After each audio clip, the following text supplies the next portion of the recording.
പുതുവർഷ രാവിൽ ലഹരി വരുത്തിയ വിനകൾ ചെറുതല്ല. മദ്യവും മയക്കുമരുന്നും നഷ്ടപ്പെടുത്തിയത് ജീവനാണ്. ആഘോഷങ്ങൾ അവസാനിച്ച് തീർന്നപ്പോഴേക്കും നഷ്ടങ്ങൾ ഏറെയാണ് നാട് കണ്ടത്. ഓരോ ആഘോഷങ്ങളും ലഹരിയിൽ മുങ്ങിത്താഴുമ്പോൾ സമാധാനത്തോടെ എങ്ങനെയാണ് ആഘോഷങ്ങൾ വരവേൽക്കുക? ഈ സമാധാനക്കേടിൽ ജീവിതം ജീവിച്ചു തീർക്കാതെ പോകുന്ന എത്ര മനുഷ്യർ. ഇതിനൊരു അറുതി വേണ്ടേ? കതിരിൽ വളം വെച്ചാൽ നേരെയാവുമോ? ഇവരെ മാറ്റിയെടുക്കാനാവുന്നത് എങ്ങനെ? എന്തുകൊണ്ടാണ് ഇവർ അടിമകളാവുന്നത്? ഇന്നത്തെ വൈകുന്നേരം വാർത്താ നേരത്തിൽ നമ്മോട് ഈ വിഷയമായി പ്രതികരിക്കാൻ Idukki Puliyanmala de addiction centre in charge father Thomson Koodappattu നമ്മോടൊപ്പം ചേരുകയാണ്. അച്ഛാ നമസ്കാരം. നമസ്കാരം ഫാദർ. നമുക്കറിയാവുന്നതുപോലെ ന്യൂ ഇയറിലെ ഏറ്റവും നമുക്ക് സങ്കടം തോന്നിയ ഒരു വാർത്ത കേൾക്കാനിടയായത് വിഷ് ചെയ്യാത്തതിന്റെ അടിസ്ഥാനത്തിൽ ഒരാളെ കുത്തിക്കൊല്ലുന്ന സാഹചര്യം ഉണ്ടാകുന്നു. അതുപോലെ തന്നെ ഇതുപോലുള്ള നിരവധി വാർത്തകൾ വന്നു. പിന്നെ ഇതൊന്നും ഒറ്റപ്പെട്ട സംഭവങ്ങളല്ല, ഒരുപാട് നാളുകളായി ഇതെല്ലാം നമ്മൾ കേട്ടുകൊണ്ടിരിക്കുന്ന സംഭവങ്ങളാണ്.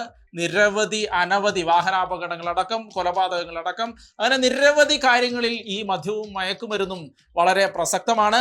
ഈ കഴിഞ്ഞ ദിവസം MLA-യുടെ മകൻ തന്നെ കുടുങ്ങുന്ന വാർത്ത വന്നിരുന്നു. അതിനോടനുബന്ധമായി ഒരുപാട് വാർത്തകൾ മറ്റു വാർത്തകളും വന്നിരുന്നു. എന്താണെങ്കിലും രാഷ്ട്രീയ പ്രസ്ഥാനങ്ങൾ അടക്കം ഇത് ലാഘവത്തോടെ കാണുന്നു. മദ്യവും മയക്കുമരുന്നും നമ്മുടെ സംസ്ഥാനത്ത് ഒഴുകുന്ന സാഹചര്യം ഉണ്ടാകുന്നു.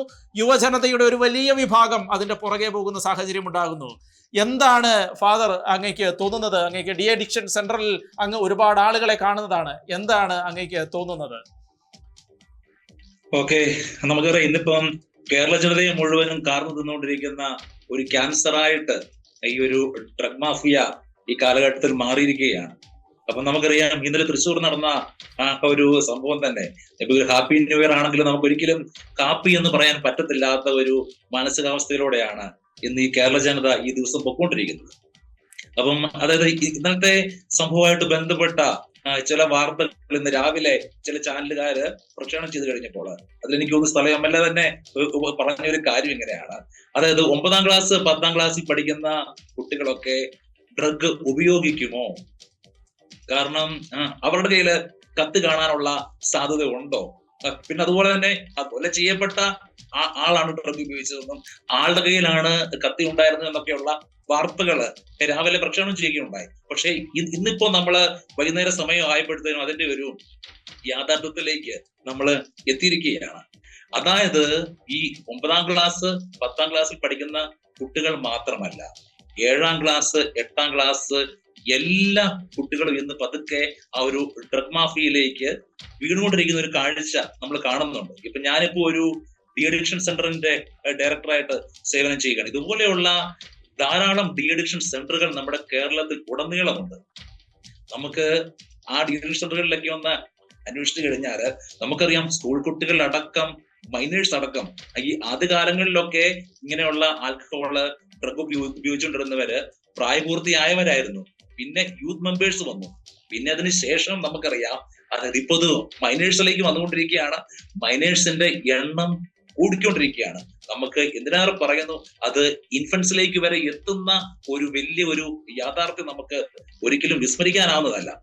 അപ്പം ഈ ഒരു കാര്യത്തിൽ ചെയ്യേണ്ടത് എന്താന്ന് വെച്ച് കഴിഞ്ഞാൽ, നമുക്കറിയാം ഇതൊരു രോഗാവസ്ഥയാണ് എന്ന് വേൾഡ് ഹെൽത്ത് ഓർഗനൈസേഷൻ തന്നെ പറയുന്നുണ്ട്. WHO പറയുന്നുണ്ട് ഇതൊരു ശാരീരിക രോഗമാണ്, മാനസിക രോഗമാണ്, നമ്മുടെ ഫാമിലിയെ ബാധിക്കുന്ന രോഗമാണ്, സമൂഹത്തെ ബാധിക്കുന്ന രോഗമാണ്. പക്ഷേ ഇവിടെ വരുന്ന ക്ലയൻസിനോടൊക്കെ നമ്മളാണെങ്കിലും പറയാറുണ്ട് ഇതൊരു രോഗാവസ്ഥയാണ്, സാരമില്ല പോട്ടെ എന്നൊക്കെ നമ്മൾ പറയാറുണ്ട്. പക്ഷേ ഇപ്പോഴത്തെ കാലഘട്ടത്തില് അതിനെ വളരെ ഈസിവൽക്കരിക്കുന്ന ഒരു കാഴ്ച, ഇതൊരു രോഗമാണെന്നുള്ള ധാരണയില് ഞങ്ങൾക്ക് എന്തും ചെയ്യാമെന്നുള്ള ഒരു ആറ്റിറ്റ്യൂഡിലേക്ക് പല ആൾക്കാരും എത്തപ്പെടുന്നുണ്ട്. ഈ നോക്കുന്ന സമൂഹവും ഇതൊരു രോഗമല്ലേ, സ്വാഭാവികമാണ് എന്നുള്ള ഒരു ചിന്തയിലേക്ക് ആ ഒരു ആറ്റിറ്റ്യൂഡ് നമുക്ക് ഇപ്പോഴത്തെ കാലഘട്ടത്തിൽ മാറ്റിയെടുക്കേണ്ടതായിട്ടുണ്ട്. കാരണം രോഗങ്ങള് 2 തരമുണ്ട്. ഒന്ന് സ്വാഭാവികമായിട്ട് ഉണ്ടാകുന്നത്, 2 നമ്മുടെ അശ്രദ്ധ കൊണ്ടുണ്ടാകുന്നത്. എനിക്ക് തോന്നുന്നു ഈ ഒരു അഡിക്ഷൻ അല്ലെങ്കിൽ ഈ ഒരു ഡ്രഗ് മാഫിയമായിട്ട് സംബന്ധിച്ച കാര്യങ്ങള് ഇത് നമ്മുടെ അശ്രദ്ധ കൊണ്ട്, അത് അല്ല എങ്കില് എന്താണ് നമ്മുടെ കയ്യിലിരിപ്പ് കൊണ്ട് ഉണ്ടാകുന്ന സ്പ്രെഡ് ചെയ്തുകൊണ്ടിരിക്കുന്ന ഒരു രോഗാവസ്ഥയാണിത്. ഈ ഒരു കാര്യത്തിൽ നമ്മുടെ കേരള സംസ്ഥാന ഗവൺമെന്റ് ആണെങ്കിലും അധികാരികളാണെങ്കിലും സ്ട്രോങ് ആയിട്ടുള്ള ചില തീരുമാനങ്ങൾ എടുക്കേണ്ടത് അത്യാവശ്യമാണ്.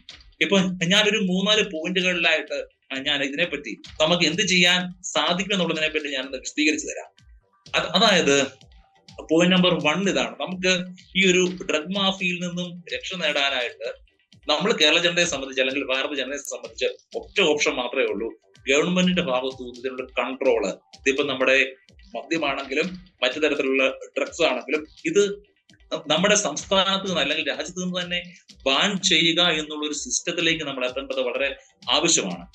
കാരണം നമ്മളെ അങ്ങനെ ചെയ്തെങ്കിൽ മാത്രമേ, അതായത് ഇനിയും വന്നുകൊണ്ടിരിക്കുന്ന ജനറേഷനെ ഈ ഒരു വലിയ ആപത്തിൽ നമുക്ക് രക്ഷിക്കാൻ പറ്റത്തുള്ളൂ. കാരണം ഇപ്പോഴ് ഡ്രഗ് ഉപയോഗിച്ചുകൊണ്ടിരിക്കുന്ന കുട്ടികളും മറ്റുള്ളവരൊക്കെ അതിന്റെ ഒരു 4th സ്റ്റേജിലൊക്കെ എത്തപ്പെട്ട വ്യക്തികളാണ് എങ്കിൽ അവരെ നമുക്ക് തിരികെ ജീവിതത്തിലേക്ക് എത്തിക്കാന്ന് പറയുന്നത് അത്ര ഈസി ആയിട്ടുള്ള കാര്യമല്ല. കാരണം ഡ്രഗ് ഉണ്ടാകുന്ന ഇമ്പാക്ട് അതിന് മാത്രമുണ്ട്. പക്ഷേ ഈ ഡ്രഗ് ഉപയോഗിക്കുന്നവര് സ്റ്റാർട്ടിംഗ് സ്റ്റേജിലാണ് എങ്കിൽ, അല്ലെങ്കിൽ ഇനിയും ഉപയോഗിക്കാൻ ഭാവിയിൽ സാധ്യതയുള്ള കുട്ടികളാണ് എങ്കിൽ, അവരെയെങ്കിലും നമുക്ക് ജീവിതത്തിലേക്ക് കൊണ്ടുവരണമെങ്കിൽ, രക്ഷിക്കണമെങ്കിൽ ഗവൺമെന്റിന്റെ ഭാഗത്തു നിന്ന് ഇതിനെതിരെ സ്ട്രോങ് ആയിട്ടുള്ള ഒരു പ്ലാൻ ഉണ്ടായില്ല എങ്കിൽ നമ്മുടെ ഫ്യൂച്ചർ ജനത മുഴുവനും ഒരു വലിയ ആപത്തിലേക്കാണ് പോയിക്കൊണ്ടിരിക്കുന്നത്.